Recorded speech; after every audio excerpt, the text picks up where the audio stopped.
seorang koruptor sebagai pertanggungjawaban moral. Saya mau minta klarifikasi, ini tanggung jawab siapa? Bapak malu nggak sih? Apakah saya dengar permintaan maaf yang benar?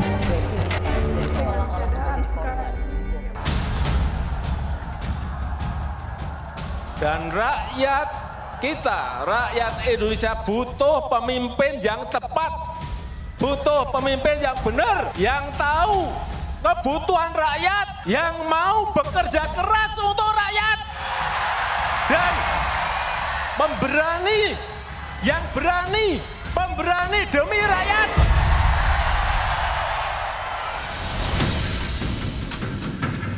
Persaingan antar bakal Capres 2024 kian sengit.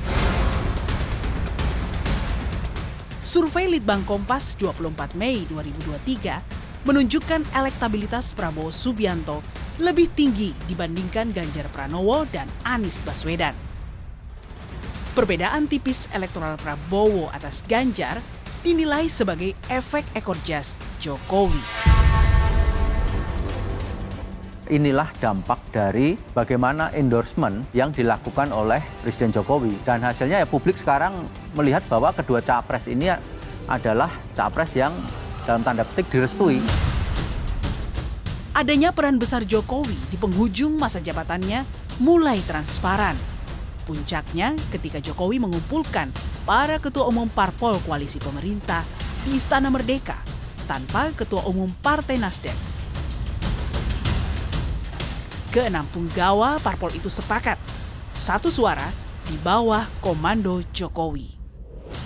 Kita masuk timnya Pak Jokowi sebetulnya sekarang, ya kan? Tentu semua ini di bawah orkestra komando Pak Jokowi. Pengaruh Jokowi yang masih sangat kuat, sampai-sampai para politisi pun berebut restu dan simpati Gibran Rakabuming Raka, sang putra sulung. Berdalih silaturahmi, kota Solo seakan tak pernah sepi dari kedatangan tokoh-tokoh politik.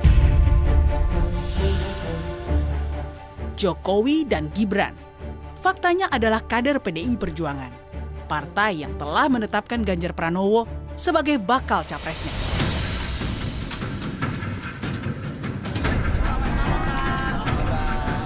Maka tak heran jika PDIP meradang ketika melihat kadernya mengadakan pertemuan empat mata, sekaligus berada bersama para relawan kala mereka menyatakan dukungannya kepada rival Ganjar, Prabowo Subianto.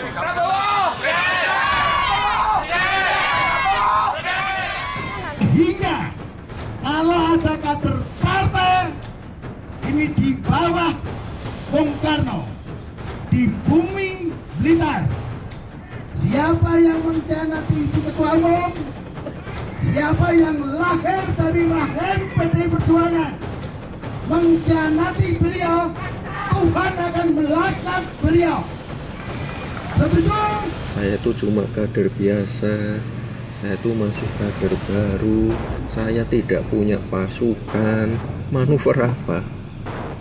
Saya itu cuma anak kecil, jangan pada panik gitu loh. Strategi politik Jokowi lewat cawe-cawe memilih bakal Capres 2024 pun mulai dibanding-bandingkan dengan sikap politik Susilo Bambang Yudhoyono kala memimpin di periode akhir. Kala itu, SBY memilih diam meski besannya Hatta Rajasa mengikuti kontestasi Pilpres 2014. Berbeda dengan Jokowi yang sangat menaruh harapan agar sang suksesor adalah pemimpin yang dapat melanjutkan program-program andalannya. Oleh sebab itu, ke depan negara ini butuh kepemimpinan yang kuat dan mampu menghadapi ketidakpastian dunia, mampu menghadapi ketidakpastian global. Setuju? Kita butuh kepemimpinan yang kuat. Setuju? Itu yang baru saya usahakan.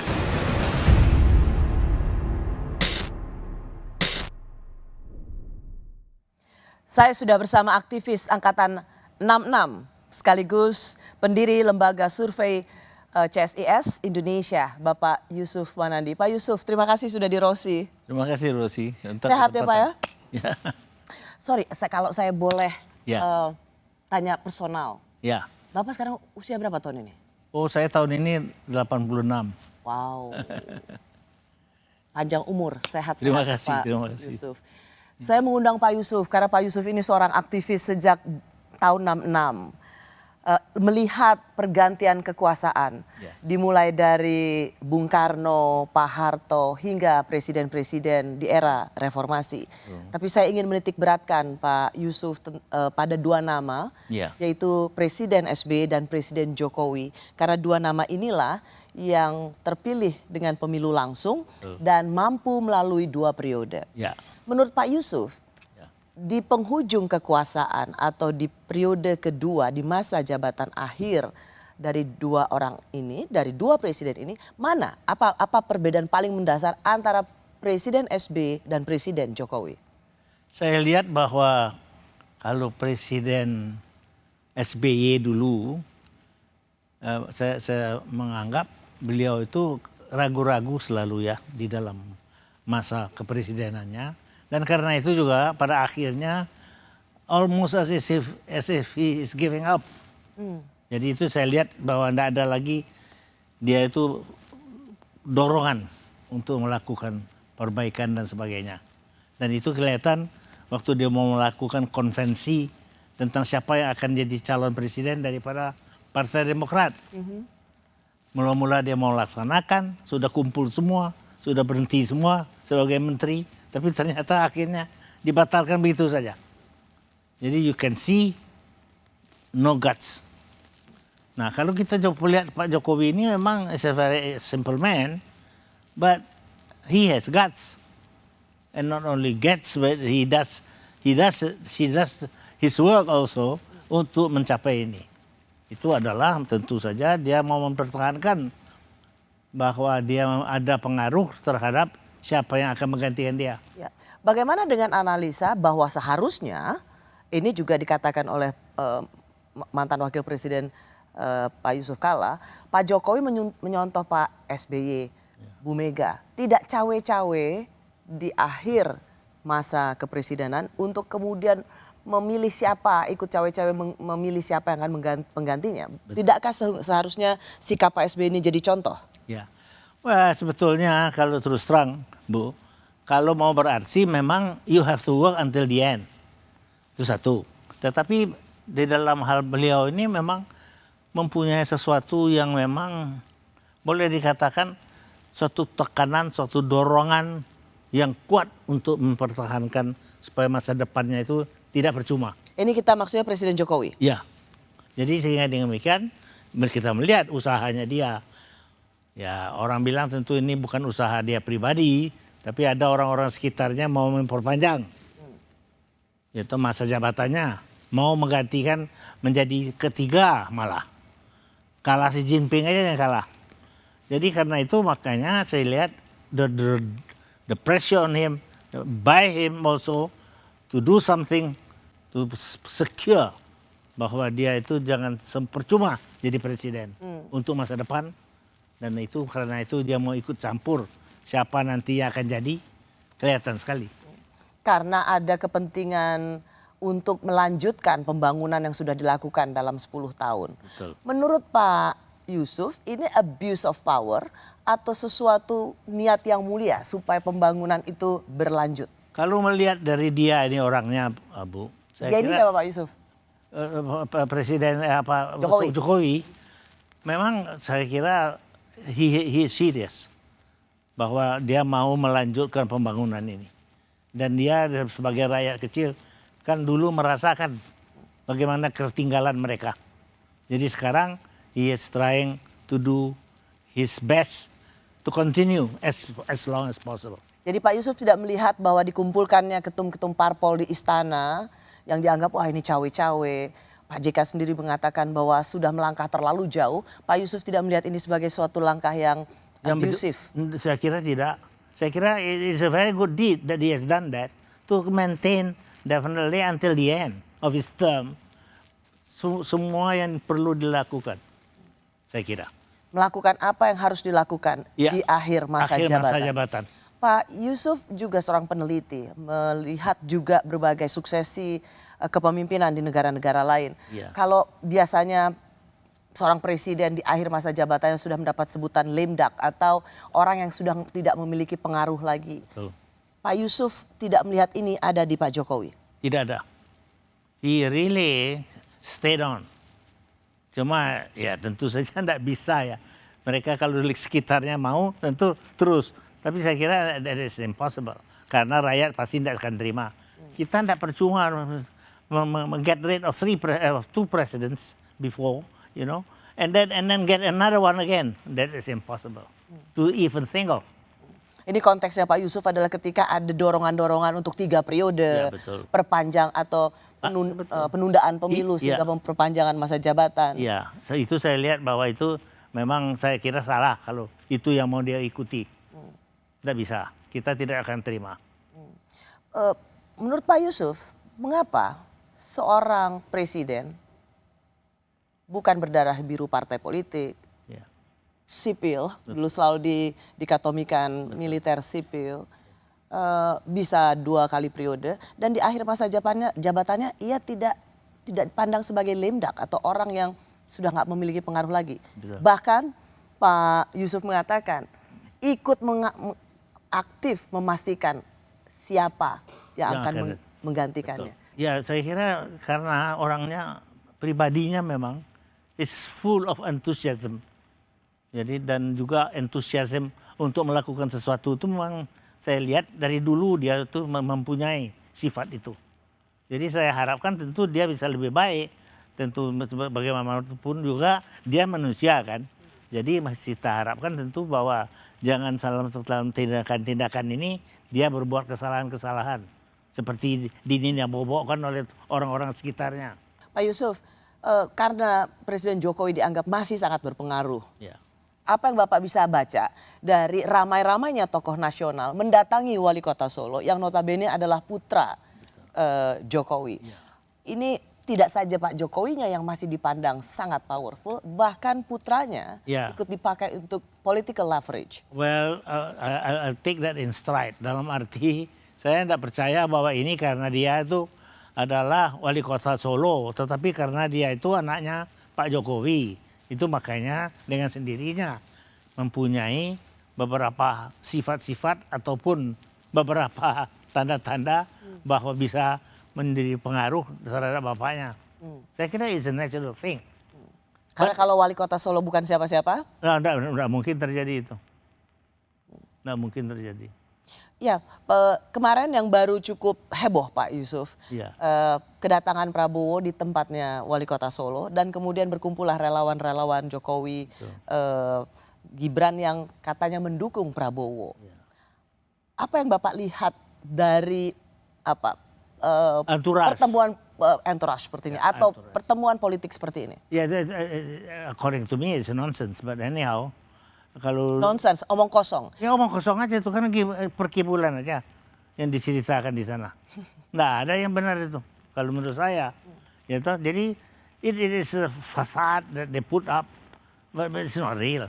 Oh ya? Ya. Begitu banyak orang yang sangat terkejut, Ya. termasuk dari PDIP yang merasa terpancing emosinya melihat pertemuan itu oleh seorang Yusuf Wanandi, itu omong kosong. Saya kira kalau menurut saya karena apa? Kalau anturasnya PDIP misalnya sakit hati bisa saya mengerti. Ini relawan ya, kita bicara relawan. Itu saya bisa mengerti. Ya toh, karena mereka merasa bahwa these are not the real ones yang memenangkan Jokowi. Tetapi kalau ini ya toh, kita melihat sebagai suatu kekuatan yang benar, yang betul-betul bisa memenangkannya, saya kira ya it's a little bit too much. Saya akan masih tanyakan soal ini lagi karena politisi senior PDIP misalnya Pak Pandana Baban itu bereaksi cukup keras melihat pertemuan itu. Ini katanya. Ya. Ini terus terang termasuk kekhawatiran dari awal bahwa jangan sampai terkesan anaknya ini dikarbit, dipaksakan gitu loh. Nah sekarang Gibran ini terkejut badannya. Terkejut badan, wah hebat aku rupanya orang penting aku. Prabowo datang, siapa datang, sini gitu ya. Terkejut badan. Ini juga Gibran juga, nggak ada yang negor. Sudah kejadian baru ditegor gitu loh. Itu Mega konsisten, serius, karena bisa dimanfaatkan orang lucu gitu loh. Dimanfaatkan lawan-lawan politik, dimain-mainkan, kan kayak nggak punya kualitas gitu loh. Itu kan langkah Gibran itu kan mempermalukan, membuat grassroots goncang, bikin frustrasi gitu loh. Mahal itu permainan itu, terlampau riskan dia ambil tuh. Jadi maksud aku anaknya dan mantunya juga tahu diri. Ini partai besar, jangan main-main dengan partai besar. Kalau saya berpendapat bahwa ini terjadi, saya ini orang Padang, jadi saya bisa memaafkan bahwa ada begini-begini. Ini kan bukan tipikal Padang, tapi tipikal Jawa. Jadi kalau saya melihat itu, ini this is a fasad, this is a something happening yang sebenarnya tidak perlu kita artikan terlalu banyak. Karena ini orang-orang terus terang ya, dengan segala hormat kita membantu Jokowi, tetapi tidak yang memenangkan Jokowi. Ini konteksnya relawan. Ya. Tetapi pertemuan Gibran, wali kota Solo dengan Prabowo yang juga bakal calon presiden ini, tadi seperti kalau meminjam istilah Pandana Baban, mahal loh harganya, guncang akar rumput. Karena seolah-olah melalui Gibran, ini adalah kode dari Pak Jokowi ke Prabowo. Bapak nggak melihat bahwa keguncangan ini valid dirasakan? Kalau saya tidak, Bu. Tapi ya tentu saja saya seperti saya katakan, saya bisa mengerti kalau orang-orang mungkin yang mempunyai kebudayaan Jawa dengan segala macam-macamnya itu yang kita tidak mengerti di Padang. Jadi itu juga itu terjadi karena bangsa kita kan memang heterogen. Jadi harus kita take it in stride, tapi tidak bisa kita marah-marah mereka. Masa anak-anak muda begitu mau hura-hura silahkan aja. But I don't take that seriously. Oh ya? Ya.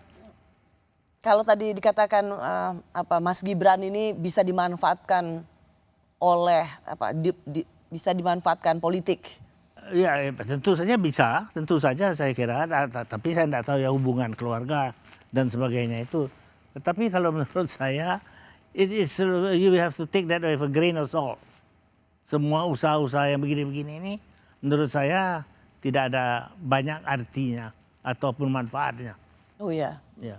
Apakah karena Pak Yusuf melihat di sini kan karena ada faktor relawannya, tidak melulu soal Mas Gibran, wali kota Solo, putra Pak Presiden, bertemu dengan Pak Prabowo, tetapi karena ada relawan yang disebut mendukung Pak Prabowo. Itu yang Anda lihat omong kosong soal kerelawanan ini. Betul. Itu yang saya lihat, ya mau hura-hura boleh saja, terserah mereka ya. Tapi apakah ada manfaat betul untuk bangsa dan negara is a question mark. Kenapa Bapak melihat soal relawan ini? Mau hura-hura silakan aja. Yang benar itu adalah kan yang kita lihat yang seumur hidup barangkali aktif di dalam politik. Itu yang sebetulnya pendorong, pendukung daripada satu perkembangan politik. Bukan anak-anak yang di jalan kebetulan ya toh lantas ketawa-ketawa, itu kan enggak benar. Ya toh. This is nonsense. Jadi ini juga relawan itu sama aja. Ketawa-ketawa, bikin ribut. Tapi sesudah itu apa? Nggak ada. Mereka nggak ketawa-ketawa, mereka nggak bikin ribut. Mereka bekerja juga. Mereka juga jadi anggota-anggota komisaris dari perusahaan negara. Dan dapat duit banyak, itu aja. Pak Yusuf melihat relawan sedemikian sinisnya? Well, nggak sinisnya, it's in the fact. Litbang Kompas merilis hasil survei. Berbeda dengan hasil survei sebelumnya, kali ini elektabilitas Prabowo Subianto lebih tinggi dari Ganjar Pranowo dan Anies Baswedan. Hari ini jangan sampai ada pengaturan siapa yang boleh maju dan siapa yang tidak boleh maju. Karena itu bukan diatur oleh pemerintah, itu diatur oleh partai-partai politik atas aspirasi rakyat. Bila rakyat menginginkan si A menjadi calon, izinkan negara ini memberikan kesempatan kepada mereka untuk memperjuangkan. Bukan malah negara menghentikan, bukan malah negara melarang. Bangsa ini pernah terjadi situasi yang tidak nyaman karena kita terlalu banyak membicarakan apa sukumu, apa agamamu, apa golonganmu. Buang jauh-jauh itu.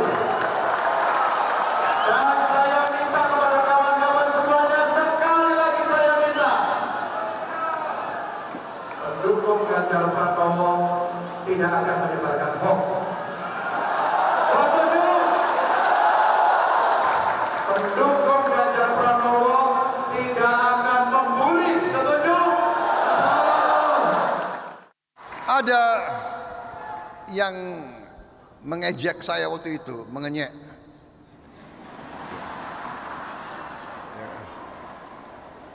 Prabowo ini sudah berapa kali kalah masih mau maju lagi.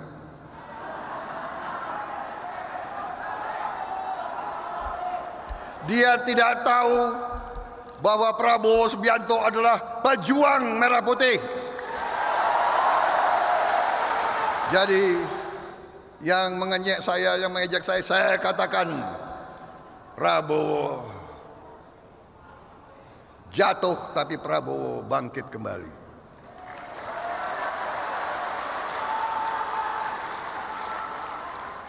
Karena tidak ada kata menyerah di dalam hati seorang pejuang. Menang kalah biasa.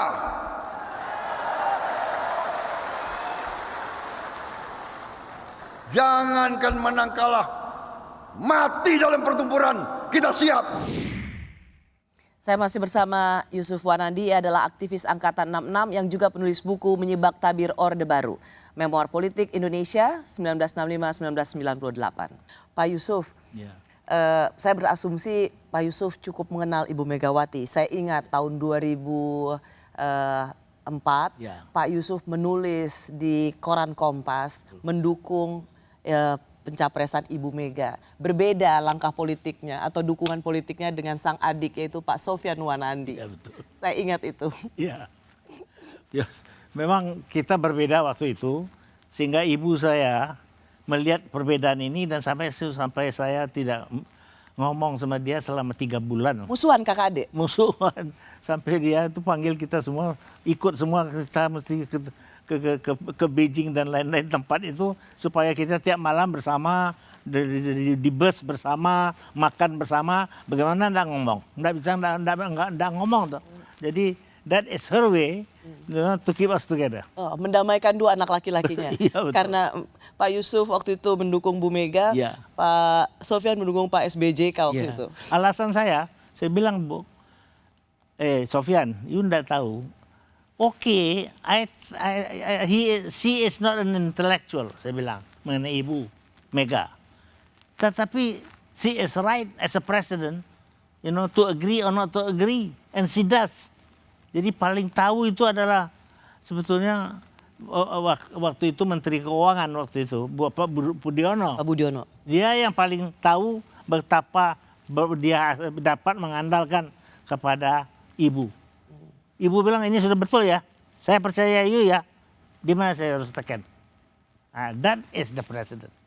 Nggak ini yang lu punya calon ini, saya bilang sama Sofyan, yang nggak bisa ngambil putusan susah. Jadi maka itu saya bilang, anyhow, this is presidential. And maka itu saya bilang saya dukung dia. Dukung Bu Megawati waktu itu ya? Betul, saya dukung. Saya asumsi Pak Yusuf mengenal Bu Megawati. Mengapa menurut Pak Yusuf Bu Mega akhirnya memilih Ganjar Pranowo? Daripada banyak orang melihat pasti putrinya, pasti Mbak Puan. That now you know, she is not something or somebody that is dumb. She knows what is real. And she knows also bahwa anaknya ini tidak bisa ini.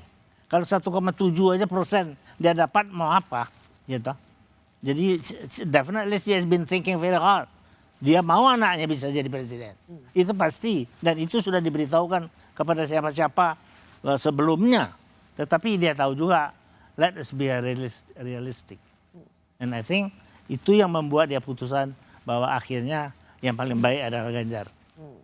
Dan ini adalah keputusan politik 2 kali yang betul-betul menggambarkan seorang Megawati Soekarno Putri. Karena tahun 2014 misalnya Ibu Mega masih bisa mencalonkan kembali. Tetapi alih-alih mencalonkan dirinya sendiri, ia memilih Pak Jokowi. Betul. Lalu kemudian begitu juga dengan 2004. Bisa saja prerogatif 2024 bisa saja sebagai hak ketua umum memilih Mbak Puan. Tapi ia juga memilih kader partai yang lain. Apa yang Anda lihat dari Bu Mega soal tentang ini? Ini orang pemimpin. Jangan lupa ini anaknya Soekarno. Jadi dengan demikian harus you akui, she has guts and she knows what she has to do if it comes to the crunch. Jadi harus kita hormati dia itu. Pak Yusuf, kalau ada 3 nama yang beredar saat ini, Ya. saya ambil dari Abjad, Anies Baswedan, Ganjar Pranowo, dan Prabowo Subianto. Mungkinkah hanya ini yang mengerucut 3 nama ini, atau sebenarnya secara koalisi partai politik masih bisa 4 pasang lagi? Kalau saya melihat teman-teman kita ini yang berjuang ini pasti tidak akan membiarkan ini menjadi 4, ataupun kalau bisa jangan 3. Jangan 3? Jangan 3 calon. Karena terlalu banyak harus memperkirakan jadi tidak jadinya itu. Jadi karena itu saya kira I don't think that they are allowing that to happen. Jadi saya kira barangkali tidak akan membiarkan. Maksud Bapak siapa yang tidak akan membiarkan itu terjadi? Yang grup yang mau menang sekarang ini. Berlanjutan. Koalisi keberlanjutan. Ya. Jadi lebih baik 2 nama, bukan 3 nama. Ya, betul.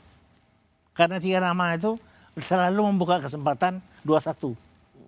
Dan siapa yang menjadi nomor 2 itu kan berbeda. Apa? Jadi menurut Pak Yusuf, koalisi yang mengusung perubahan, yaitu mengusung nama bakal calon presiden adalah Anies Baswedan, itu ada Nasdem, PKS, dan Demokrat, cukup. 3, betul. Betul, bisa. Mereka bisa, tetapi pokoknya they are trying their utmost the other side untuk bisa mencegah ini. Saya kira. Karena terlalu banyak risiko. Terlalu banyak risiko atas? Bahwa keluarnya nanti bisa berbeda. Seperti dulu waktu Anies melawan Ahok. Di Pilkada DKI Jakarta. Di Pilkada Jakarta. 2-1, lantas pasti yang kalah yang ketiga itu. Oke, mungkin ini ada baiknya kalau misalnya saya kaitkan dengan Litbang Kompas yang keluar pada hari Rabu kemarin, Pak Yusuf, 24 Mei, tentang calon presiden. Ya. Kalau head to head, maka Pak Prabowo lawan Pak Ganjar itu 5148.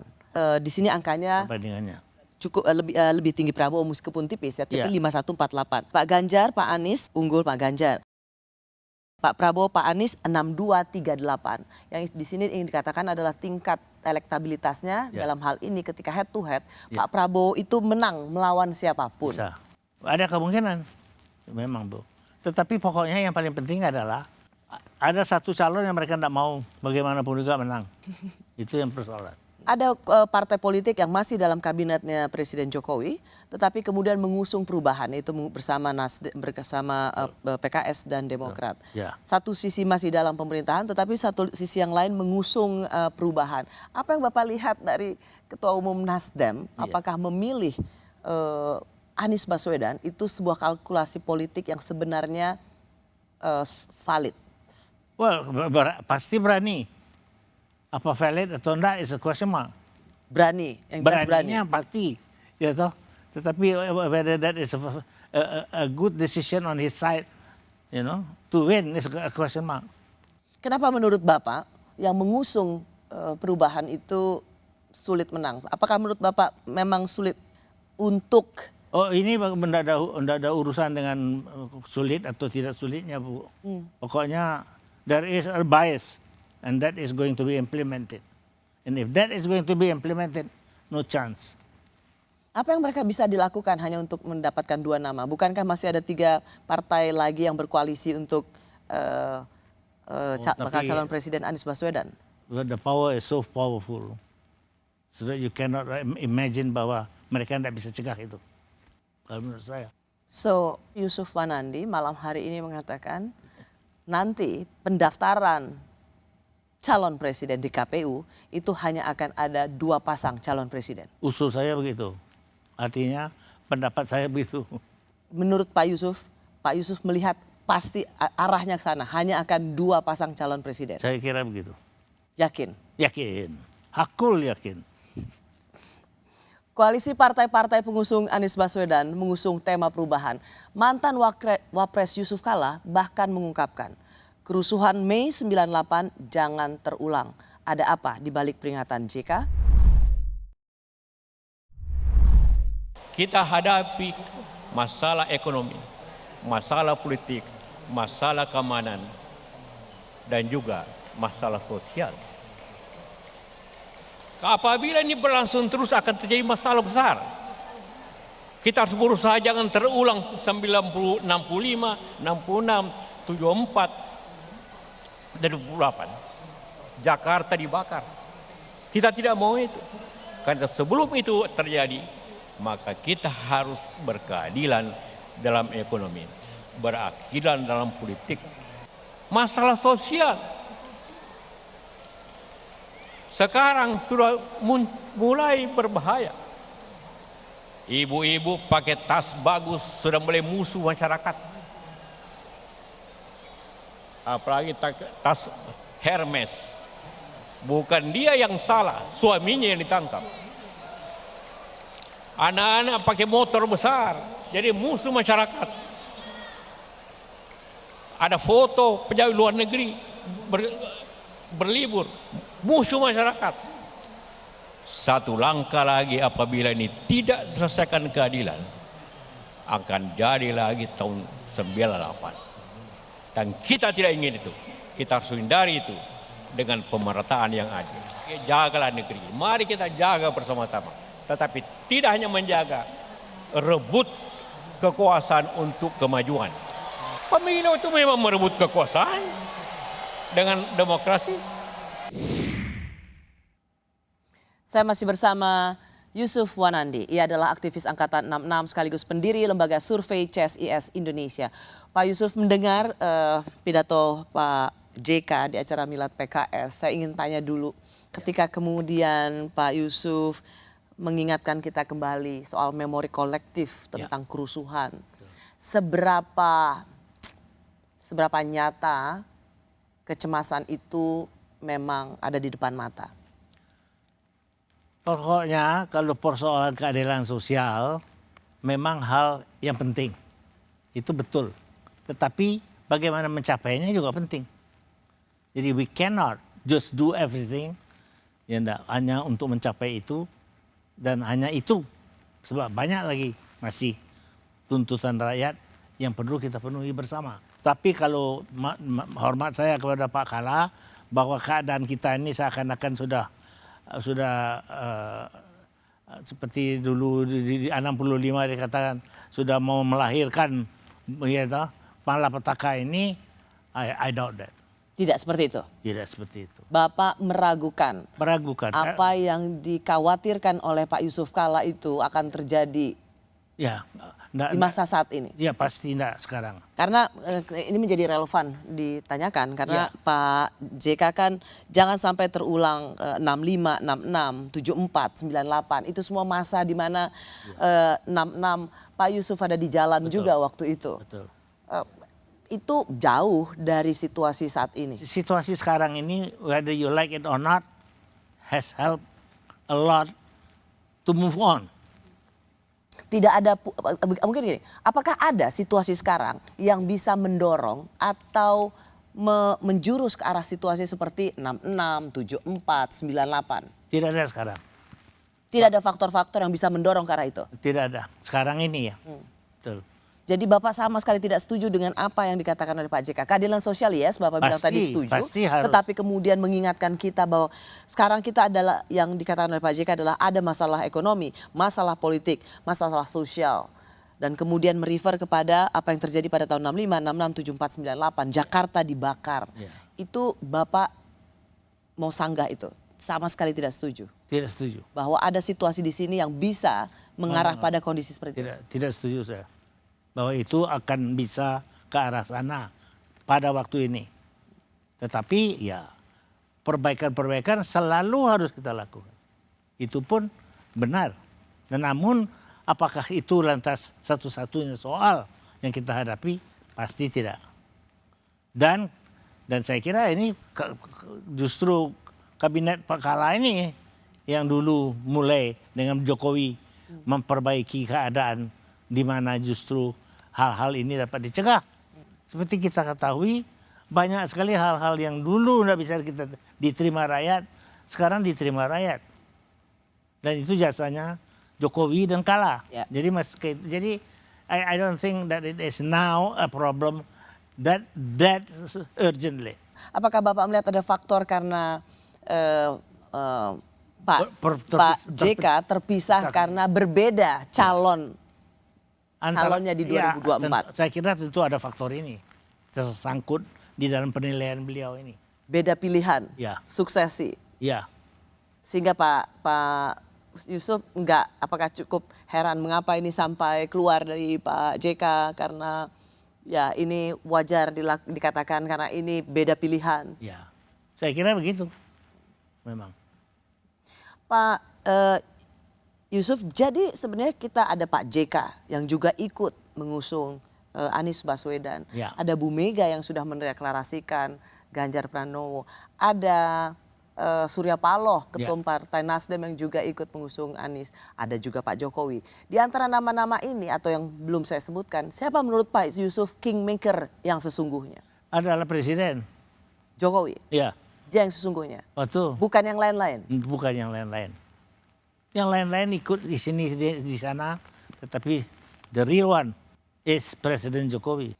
Kalau kita melihat apa yang dikatakan Bu Mega setelah deklarasi Ganjar Pranowo, ini kata Bu Mega. Nah kalau sekarang ditanya siapa begitu, ya saya tadi sudah bilang sama Pak Mardiono, tunggu dulu ya Pak ya. Karena kok kayak ini akan banyak yang antri ya. Orang yang disebut kok cuma satu ya. Padahal tadi kan saya bilang ini kereta saya ini udah banyak yang mau naik loh. Jadi ya tunggu aja lagi. Banyak kok saya udah punya di sini. Berapa tuh? 10 apa piro yo. Iya nanti kan mengerucut sendiri tapi oleh pikiran saya. Pak Yusuf bagaimana melihat seberapa memang menawannya PDIP dengan Ganjar sehingga menawan jadi begitu banyak yang ingin bergabung berkoalisi. Ya betul. Ya tentu saja yang menang tentu diikutin yang banyak orang. Tetapi saya hanya karena cinta saya kepada PDIP ini ingatkan PDIP, don't get overboard. Jangan terlalu berlebih-lebihan.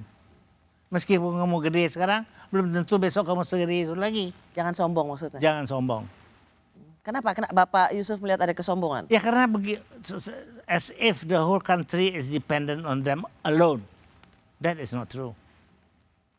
Maka itu akan merugikan mereka sendiri. Kalau itulah yang dianggap orang. Cuman wajar kan 20% bisa mengusung sendiri partai pemenang pemilu. Ya pemilu pemilu. Pemilu itu selalu bisa berbeda. Dan itu yang bisa merubah. Jadi Pak Yusuf punya catatan kritis pada PD Perjuangan. Jangan don't go overboard. As if the whole country is only dependent on you. Jangan merasa bahwa satu negeri ini hanya tergantung pada PD Perjuangan. Betul. Jadi apa yang menurut Pak Yusuf yang kurang apa? Karena kurang merangkul, sombong atau apa? Saya nggak dapat. Apa yang bisa Bapak katakan? Terus terang saja, memang PDIP besar dan mereka tentu harus bangga untuk PDIP. Itu betul, tetapi sudah mulai dirasakan oleh banyak orang, ini kok di PDIP ini mau apa? Seakan-akan kita semua tergantung kepada PDIP. And that is not true. Maka itu perlu jaga. Bagaimanapun juga. Tapi kembali ke pertanyaan saya, the real kingmaker adalah tetap Presiden. Tetap Presiden Jokowi. Ya. Baik. Saya mau berikutkan kalau begitu Pak Yusuf di bagian berikutnya. Karena Presiden Jokowi mengaku sudah mengantongi 3 nama capres usulan relawan Musra. Tapi nama itu tidak langsung diumumkan. Dan bagaimana sebenarnya membaca pilihan Jokowi? Salah semakin solid, kompak, satu hati, satu pemikiran, dan insya Allah nanti satu pilihan di bawah komando Bapak Presiden. Jadi kita merasa ada frekuensi yang sama ya, ada kecocokan, dan kalau dilihat pimpinan partai kita sudah masuk ya dengan Pak Caimin, kita masuk timnya Pak Jokowi sebetulnya sekarang, ya kan? Para ketua menyampaikan pada saya beberapa nama yang terekam kuat. Saya sudah mendengar, tapi saya ingin resmi, tadi yang disampaikan oleh Pak Panel Barus itu resmi. Belum saya buka. Belum saya buka.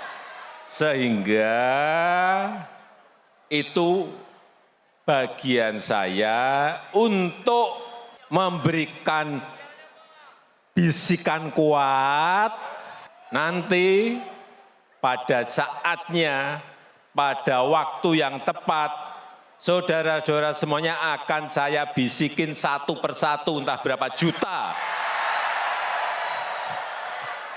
Bisikin satu-satu nanti.